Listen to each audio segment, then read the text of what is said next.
Good day, sir. By the way, my name is Prince Lingbert P. Cuervo, and today I'll be discussing the differences between the procedural and OOP.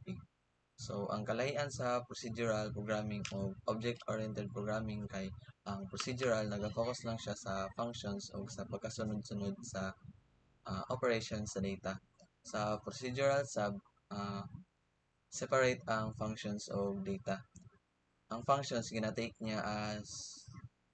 niya ang data as input, then gina-process niya o gina-return ang result.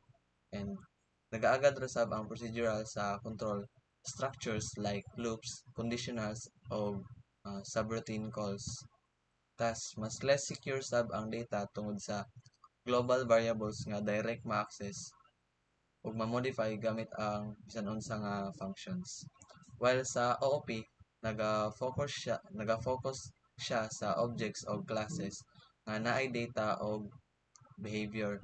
Ang mga data o mga methods kay encapsulated siya sulod sa mga objects. Kada object naga-maintain sila og own state o behavior. Also, ang data kay naka-private or protected, which means nga ma-access lang siya gamit ang public methods, which is important sab para naay control o giunsa pag-modify o pag-access sa data. Ang code reusability sab sa mas advantage ang OP kay naay inheritance, which is gina-allow niya ang classes nga mo inherit sa methods o behaviors gikan sa laing classes. And mas secured ang data sa object-oriented programming kay naay encapsulation nga nagaprotect sa data gamit ang private access modifier, which means dili siya direct ma-access sa laing classes. So, mag-provide ko og example sa OOP implementation sa syntax of structure sa OOP principle. So, first, ang button, sir, is mag-create ko og new project. Pangalan ako siya og OOP. Example. Which is mahulog na ako na siya nga main class.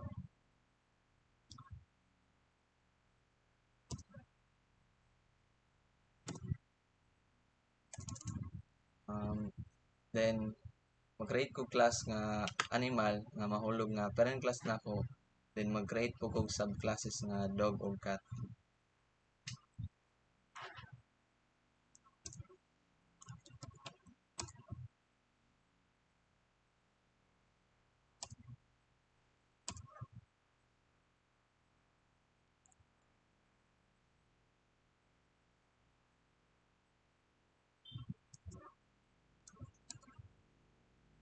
Then, diri sa akong parent class na animal, magbutang kog variable nga name nga magbutang kog variable nga name para diri ma-store ang name sa akong animal. So magamit ko private access modifier para diri dayon siya diri ma-access sa line classes.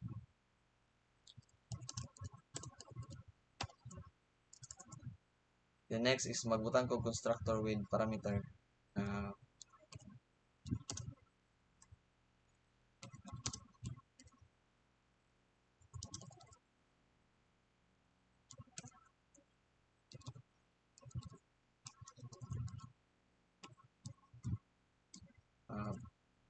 para ma-initialize ang name sa akong animal. Nagbutang ko diri og animal na constructor.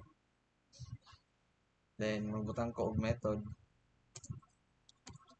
na make sound.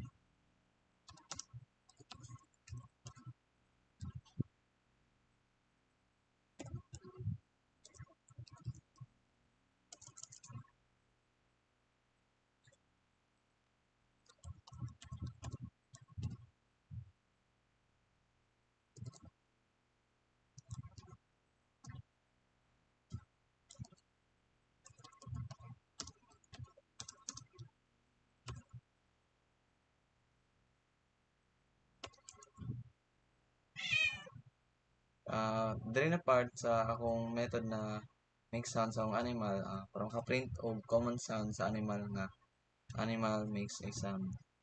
Then next is madto ko sa akong subclass nga dog. Diri sa akong subclass nga dog, para magamit na ako tong sulod sa akong parent class nga animal, magamit ko og extends na keyword.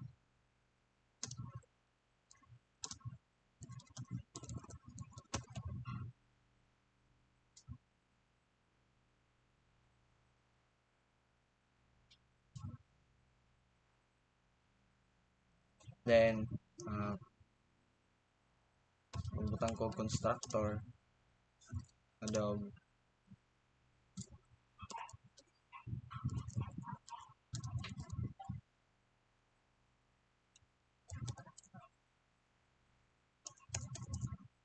Then para magamit na ako tong structure diri sa akong animal, kining name na diri pod sa variable na ako nga name, para magamit na ako ng variable sa akong animal nga name, magamit ko og super na keyword.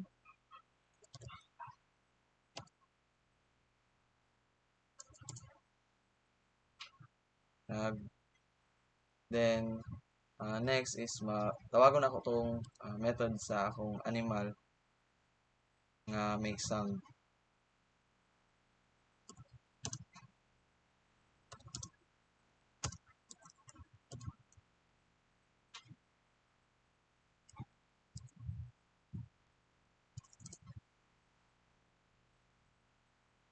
Then mag-create ko og own ako nga implementation sa sound sa akong animal nga dog.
Then i-override na ako siya kaya nasa sariling implementation niya.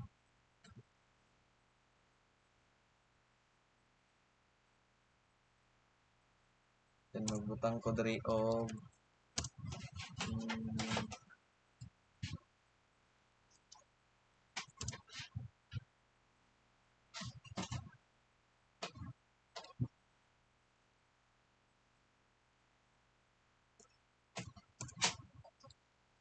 getters.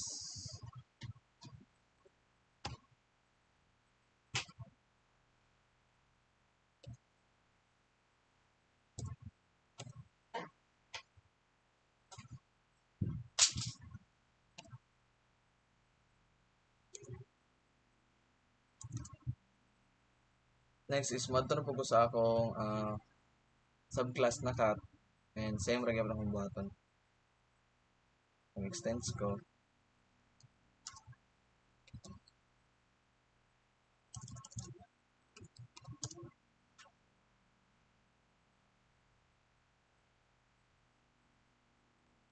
and magbutang ko constructor with parameter.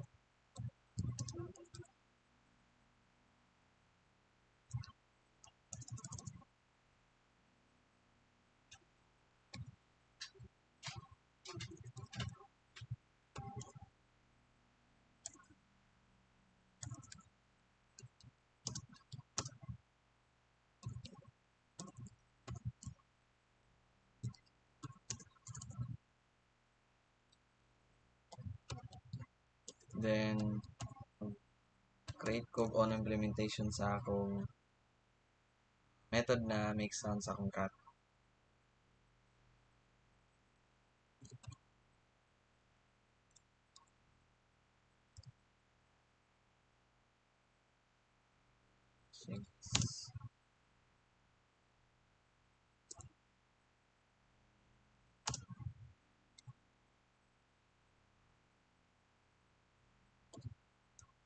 Then i-override na ko siya.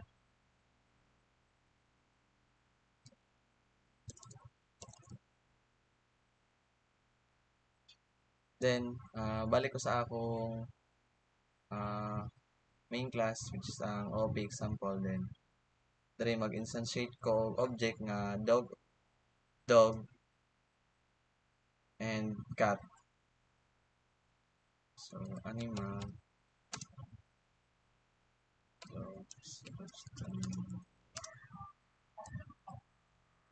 nga na siya name PJ. Then same ra gyapon mag-instantiate ko dre og object na cat.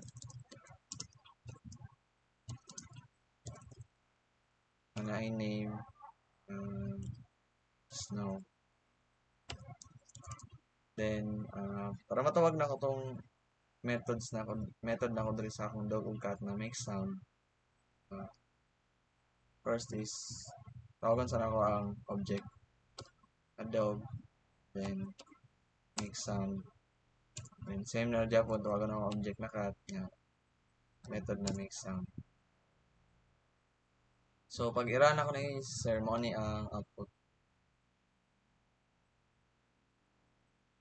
So PJ says roar niya, Snow says meow. So that's all sir. Thank you.